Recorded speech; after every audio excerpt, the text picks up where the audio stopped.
የመዝሙር ኮንሰርት ላይ ግን አንዳንዶቻችሁ ኤርድና አይደለም ሰው ለማምለክ አይደለም ይዛ ይሄ ቪዲዮ ትላንትና በሚሊኒየም አዳራሽ የተደረገው ፕሮግራም ላይ በድብቅ ካሜራ የተቀረጸ ነው። ጳጳስ የላትም፣ ካህን የሚባል የላትም፣ ምዕመን የሚባል የላትም። ዘመኑ የጠንቋዮች መንግስት ስለሆነ ዛሬ ቀን ጠብቆ የጴንጤ መንግስት ስለሆነ የብልጽግና ወንጌል መንግስት ስለሆነ ወገኖቻችን ላይ ስለደረሰው አደጋና አሰቃቂ ሞት ተጨንቀን በፍርሃት ተይዘን በቁጣ ተሞልተን እንገኛለን። ሰላም ጤና ይስጥልን ቤተሰቦቻችን፣ ይህ ሮማንስ ሮድ የዩቲዩብ ቻናል ነው። በቻናላችን አዳዲስና ወቅታዊ ትኩስ መረጃዎችን ይዘንላችሁ መተናል። እስከ መረጃው ፍጻሜ አብራችሁን ቆዩ። ቻናላችንን ሰብስክራይብ ያላደረጋችሁ ሰብስክራይብ በማድረግና የደወል ምልክቷን በመጫን አዳዲስ መረጃዎችን በፍጥነት ያገኙ። ቪዲዮአችንን ለሌሎች ሼር በማድረግ ቤተሰባዊነቱን ያጠናክሩ። የሰማችሁ ነው አይደል? የኢትዮጵያ ኦርቶዶክስ ተዋሕዶ ቤተክርስቲያን ጳጳስ የላትም፣ ካህን የሚባል የላትም፣ ምዕመን የሚባል የላትም። ስለዚህ ይኸውላችሁ ቢኖራት ቢያንስ በዚህ ጉዳይ ወጥተው ሊቃነ ጳጳሳቶች መግለጫ ይሰጡ ነበር። ይሄንን አላሽቃበጥ እየጎረና ተጠጥቷል አላት መተለኝ ካለ እኛ ከቤተ ክርስቲያን ቦታ ላይ አንሄድም፣ እዚህ ቁጭ እንላለን። ለዚህ ጉዳይ ሁላችሁ ማውራት አይጠበቅም። ዘመኑ የጠንቋዮች መንግስት ስለሆነ የባለ ውቃቢ የባለ አውሊያ ልጆች የነገሱበት ጊዜ ስለሆነ አሁን በጋሻውም እናቱ ጫት እየበላች እኔ አጠገቤ ቆማ ነው ያየኋት። እሱ ታስሮ መጥቶ ጥቁር ያሉ እናት መቼም እናት ናቸው። እንዴት መጣሽ? እንዴት ልጠይቂ መጣሽ? ማን ነው ያለሽ? ጌቱ ምኑ ናቸው ስለው እናቱ ናቸው ምናምን አለኝ እና በዛ በጥንቆላ እዚህ ጋር አትግባ፣ እዚህ ቤተክርስቲያን ተመለስ የሚሉት እናቱ ማለት ነው። ዲላ ያላችሁ ተናገሩ፣ ወጣ በሉ። ይሄ የጠንቋይ ልጅ ዛሬ በቤተ ክርስቲያኒቷ ውስጥ ጉሮሮ ላይ ቆሜ ተደብድቤ ታስሬ ተገርፌ ሻሸመኔ ላይ ያንኑላ የክህደት ስብከቶቻቸውን መርዛቸውን አውጥተው አቃጥለው የተሰራውን ዛሬ ቀን ጠብቆ የጴንጤ መንግስት ስለሆነ የብልጽግና ወንጌል መንግስት ስለሆነ ዛሬ በሞቱት ወገኖቻችን እንዲህ ሲል ሰማሁት። እስቲ እንስማው። ቀጥል። ለመጀመሪያ ጊዜ ካሴቱ የተቃጠለው ሻሸመኔ ቅዱስ ሚካኤል ቤተክርስቲያን ታስታውሱ ሰዎች፣ ዘመን ጠበቀ፣ እግዚአብሔር ጊዜ ጠበቀ፣ ሻሸመኔ ለኮሳት። ማንም ሰው አሁን ላይመስለው ይችላል። አንተ ባሪያው እኮ ነኝ፣ አሁን ያ ሁሉ ተረስቶ ተጠቃን እንዲሆነን እንዴ? አንተ ምን አድርገህ ነው ባለማህተሞች የታረዱት? አንተ ምን አድርገህ ነው ቄሱ የታረደው? አንተ ምን አድርገህ ነው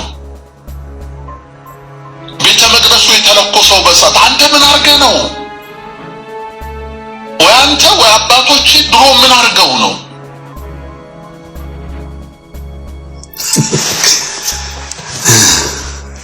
እኔ ብዙ ምለው የለኝም፣ ለወዳጆቹ እንዲሰሙት አርጌ ቅዱስ እንደ በጋሻው አባባል ቅዱስ ጳውሎስ በሮማ አደባባይ በሰይፍ የተቆረጠው ምን ሆኖ ነው? ምን አርጎ ነው? ቅዱስ ጴጥሮስ በሮማ አደባባይ በዝቅዝቅ የተሰቀለው ቅዱስ ጴጥሮስ ምን አርጎ ነው? አባቱ ምን አርጎ ነው? ቅዱስ ቶማስ ሰውነቱን ቆዳውን የተገፈፈው ሐዋርያው ምን አርጎ ነው? አባቱ ምን አርጎ ነው? ክርስቶስ ኢየሱስ በቀራንዮ አደባባይ ላይ የተሰቀለው ምን አርጎ ነው? ዘመን ጠብቆ ማን የተበቀለው ክርስቶስን? አንተ ጠንቋይ ልጅ፣ አንተ አጋንንት ሳቢ ልጅ መልስ። ሐዋርያቱ የተወገሩት ሐዋርያቱ የተደበደቡት ምን አርገው ነው? በኔሮን ቄሳር ያውላ ክርስቲያን የታረደው የተቀጠቀጠው ለአንበሳ የተሰጡት ክርስቲያኖች ምን አድርገው ነው? በዲዮቅልጥያኖስ ጊዜ እነዚያ ሁሉ ክርስቲያኖች የታረዱት ለአውሬ ለአንበሳ የተሰጡት ከላይ አንገታቸውን ከስር ባታቸውን የተቆረጡት ምን አድርገው ነው? ምን አድርገው ነው? በጋሻው ዘመን ሰጠ፣ አንተም ቅሉ ድንጋይ ሰባሪ ሆንክ። ድንጋይ ሰባሪ ሆንክ። አሁን እነዛ ሕፃናት ምን አድርገው ነው? በየዘመኑ እየተነሱ ክርስትናን የሚያጠፉት ሰዎች ክርስቲያኖቹ የሚጠፉት ምን ስላረጉ ነው? ኃጢአት በደላቸው አባቶቻቸው ግፍ ስለሰሩ። ምን ታረግ? ምን ታረግ? ዘመኑ ያንተ ነው፣ ጊዜው ያንተ ነው፣ ጊዜው ያንተ ነው። በአሩሲ የታረዱ ያሉት ክርስቲያኖች አባቶቻቸው እንትን ስላሉ ያንተ ካሴት ስለተቃጠለ ሻሸመኔን አላሁ አክበር እያሉ ያወደሙት ስላደረጉ ነው። እንግዲህ ድምጻቸውን ስሙ። እነዚህ የበጋሻው ካሴት በመቃጠሉ ምክንያት አባቶቻቸው ኃጢአት በመስራታቸው ምክንያት በኦሮሞ የዋሃቢ እስላም የሚታረዱት ክርስቲያኖች፣ ኦርቶዶክሳውያን፣ አማሮች፣ ኦሮሞዎች ያለ ወላጅ የሚቀሩት እንደ በጋሻው አባባል ይሄን ነው።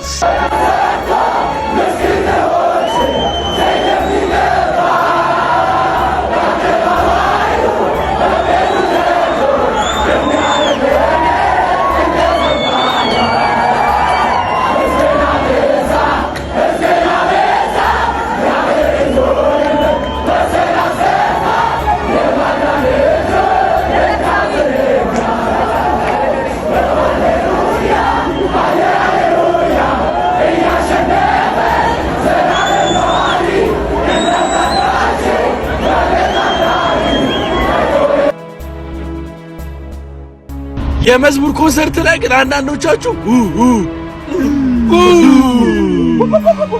ውሃ የምትረጩ ምናምን ኤርድና አይደለም ሰው ለማምለክ አይደል? ይሄ ቪዲዮ ትላንትና በሚሊኒየም አዳራሽ የተደረገው ፕሮግራም ላይ በድብቅ ካሜራ የተቀረጸ ነው። ሁላችንም ይህን ቪዲዮ አይተን እንመለሳለን።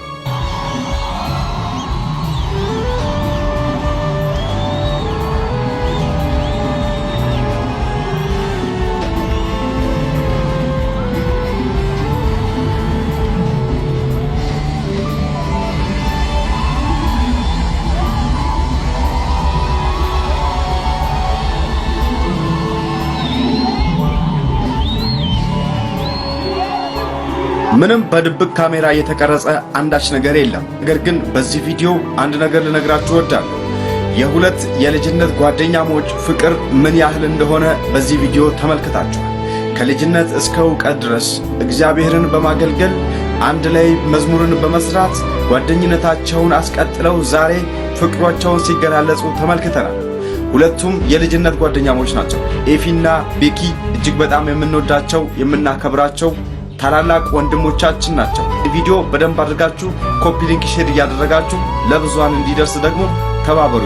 ዛሬ እኛ ስለ ብዙ ነገር ተጨንቀናል። ወገኖቻችን ላይ ስለደረሰው አደጋና አሰቃቂ ሞት ተጨንቀን በፍርሃት ተይዘን በቁጣ ተሞልተን እንገኛለን። እንጮሃለን፣ መልስ እየጠየቅን ነው ያለነው። መልስ ግን የማይሰጥ ባይኖር የሚጠይቃል። እርሱም የሰራዊት ጌታ እግዚአብሔር ነው። የወንድምህ ደም ወደ እኔ ይጮኻል ያለ እግዚአብሔር ዛሬም ሕያው ነው። ዛሬም አልተለወጠም። ዛሬም ያያል። ዛሬም ይፈርዳል። ዛሬም እግዚአብሔር ያስጠነቅቃል። ቃየል እግዚአብሔር በመጣ ጊዜ አለ፣ በቃ እንግዲህ የሚያየኝ ሁሉ ይገለኛል። በሚሄድበት ሁሉ ሰዎች ሊገሉኝ ይፈልጋሉ። ወዲያው በቃ በፍርሃት ተሞላ፣ በጭንቀት ተሞላ። እግዚአብሔር ተለይቶታልና። እግዚአብሔርም ይላል ቃሉ ሲናገር ሰው እንዳይገለው ምልክትን አደረገበት በግንባሩ ላይ ይላል። እንዳይገለው እርሱን ደግሞ አደረገበት ብሎ ይናገራል። የሚያሳዝነው ደግሞ የቃየል ሌላው ነገር በእግዚአብሔር ፊት ቢቆይ ጥሩ ነበረ። ቃየልም ከእግዚአብሔር ፊት ወጣ ብሎ ይናገራል። ከእግዚአብሔር ፊት ወጣ፣ ከእግዚአብሔር ቤት ወጣ፣ ከአምልኮት ወጣ፣ እግዚአብሔርን ከመሻት ወጣ። ልብ በሉ ዛሬ ወገኖች ሆይ ውድቀት ደርሶብን ሊሆን ይችላል፣ ተሰናክለን ሊሆን ይችላል፣ የተለያየ ሁኔታ በሕይወታችን ተፈጽሞ ይሆናል። ከእግዚአብሔር ፊት ግን እንዳንወጣ፣ ከእግሩ ስር እንዳንጠፋ፣ ከእግሩ ስር እንሆን። እግዚአብሔር ምሕረቱ ብዙ ነውና ቸርነቱም እጅግ ታላቅ ነውና እግዚአብሔር ሰብሮናል፣ ይጠግነናል፣ በሦስተኛውም ቀን ያስነሳናል፣ በሕይወትም ያኖረናል። ይህ እንዲሆን በሕይወታችን ዛሬ ምናልባት እግዚአብሔር እንኖራለን። ከእግዚአብሔር ፊት ወጥተን ያለን ሰዎች የት ነው የምትሄዱ? የት ነው የምትሄጁ? የትም እኮ መሄድ አይቻልም።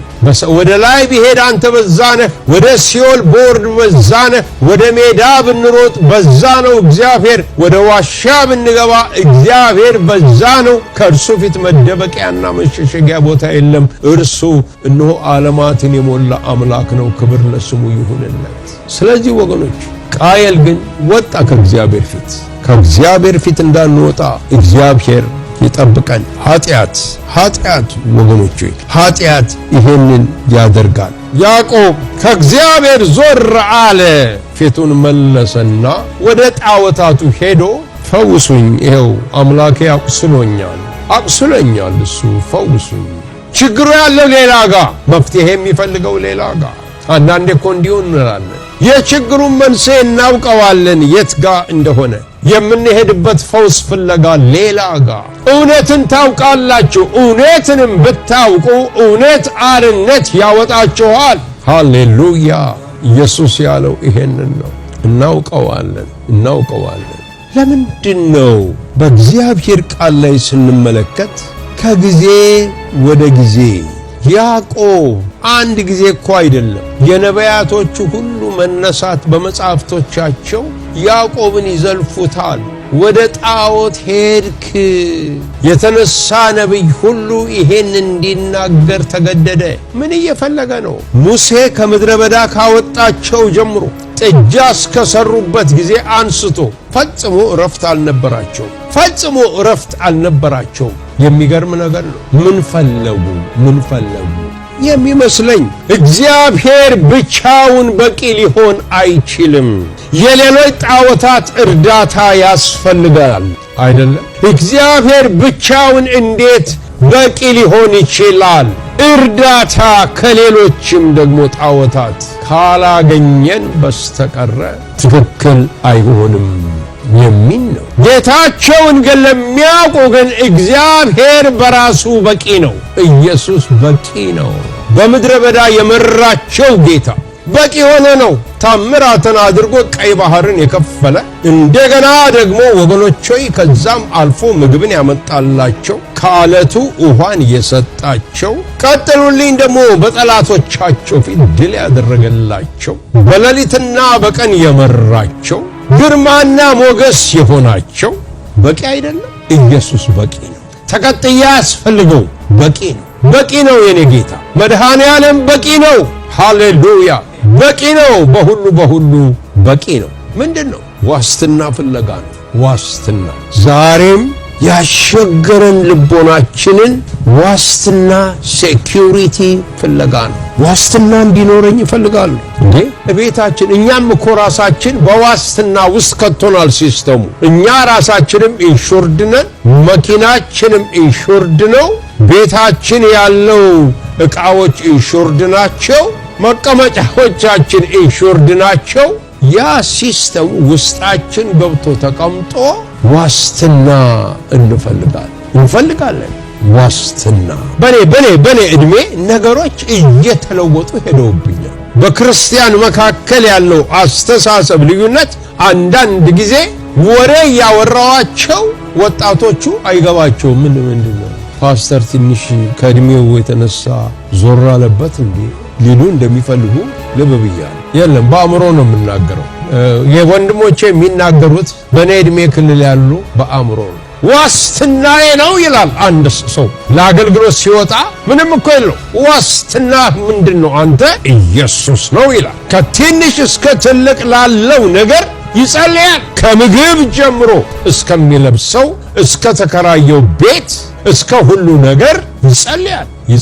ምናልባት ይሄ በዛ እንላለን። አሁን ደግሞ ተወጠረና ሌላ መልክ ይዞ ድብልቅልቁ ወጥቷል። እኔ ትዝ ይለኛል ከመድረክ ላይ ሲመሰከር በጆሮዬ እኮ የሰማሁትን የዛሬ 50 ዓመት አካባቢ ራበኝና ምግብ አማረኝ፣ የበግ ፍትፍት አማረኝና ጸለይኩ። ጊዜ ሰጠኝ ብሎ እኮ ነው አገልጋዩ ጊዜ ተሰጥቶት ሰው ሁሉ አፉን ከፍቶ ይሰማዋል። ምን ሊያደርግለት ይሁን ጌታ ብሎ ከዛ በኋላ ማማከሬ መጡ፣ በሬን አንኳኩ፣ ቅልጥም በቅልጥም አድርገው ሰጡኝ፣ በላሁ። ይኸው እግዚአብሔር ዋስትናዬ ነው። እንዲያውም ማታምኑ ከሆነ ክፍሌ ኑና አጥንቱን ላሳያቸዋል። ህዝቡ ሃሌሉያ። ዋስትና እስከተወሰነ መልኩ ጥሩ ነው እኮ። አልፎ ሄዶ ደግሞ ኢየሱስ ብቻውን በቂ አይደለም ስንል ከመስመር ወጣን። ኢየሱስ በቂ ነው። ኢየሱስ ዘማሪው እንዳለው በቂ ነው። ዋስትና የዘመናችን የዋስትና ጉዳይ። ስብራት የሚመጣበት ምክንያት እግዚአብሔር ለዓላማው የሚፈልጋቸው ሰዎች እንዲሁ ያለ ምክንያት ይመታቸው። ለምን እንደው ነግራቸዋል። ያለ ምክንያት አንድ ስብራት በሕይወታቸው ላይ ያመጣል፣ መቅሰል ይመጣል። እንደ ኢዮብ ማለት ነው። መርምር ራስህን፣ ምን እንዳረክ አንተ ራስህን መርምር። የአይሁድ አመለካከት ይሄ ነው። እርሱ ነው ወይስ ወላጆቹ ኃጢአትን የሰራ? ባካችሁ አርፋችሁ ቁጭ በሉ። እሱም ወላጆቹም ኃጢአትን አልሰሩም፣ የእግዚአብሔር ክብር እንዲገለጥበት ነው። በቃ ለምን የእግዚአብሔርን ክብር ይዘው የሚወጡ ሰዎች የእግዚአብሔርን ክብር በስብራት ውስጥ ያደርግና እግዚአብሔር በመቅሰሉ ውስጥ ያደርግና አስገራሚ የሆነ ነገር በሕይወት ይሰራል። ማን ነው ምሳሌያችን ወገኖች? ለምሳሌ በመጀመሪያ ያዕቆብን ተመልከቱት። ሰው ከእግዚአብሔር ጋር ተታምኖ ተባርኮ እያነከሰ ይወጣል። ይሄ ይገባችኋል? ያው በሕይወቱ ዘመን ሁሉ የአንድ ሰሞን ወለምታ አይደለም እኮ። በሕይወቱ ዘመን ሁሉ እግዚአብሔር እኮ ተገናኝቶት ነው ቢባል ዛሬ እንደው ምን አይነት ነገር ነው ይሄ ነገር እኮ ይላል እሱ። እግዚአብሔር ግን ተገናኝቶት ነው። ወለምታ መጣበት። ያ ትግል ከእግዚአብሔር ጋር የነበረው ግብግብ ወለምታ አመጣበት። ግን ባርኮት በላዩ ላይ እግዚአብሔር ጠራ። ዛሬ ብዙዎች ይህን የምንሰማ ልንኖር እንችላለን። ጌታን የምትወዱ የምታፈቅሩ ምንድነው የጓዳዬ ውስጥ ያለው? ምንድነው ሌላ ያለ ስብራት? ምንድነው ይሄ ነገር እያልን የምናለቅስ ሰዎች እንኖራለን። ራሳችንን አናስጨንቅ። እግዚአብሔር በዚህ ነገር ውስጥ ወደ አንተ መጥቷልና ወደ አንቺ መጥቷልና እግዚአብሔር አምላክ ለመድኃኒት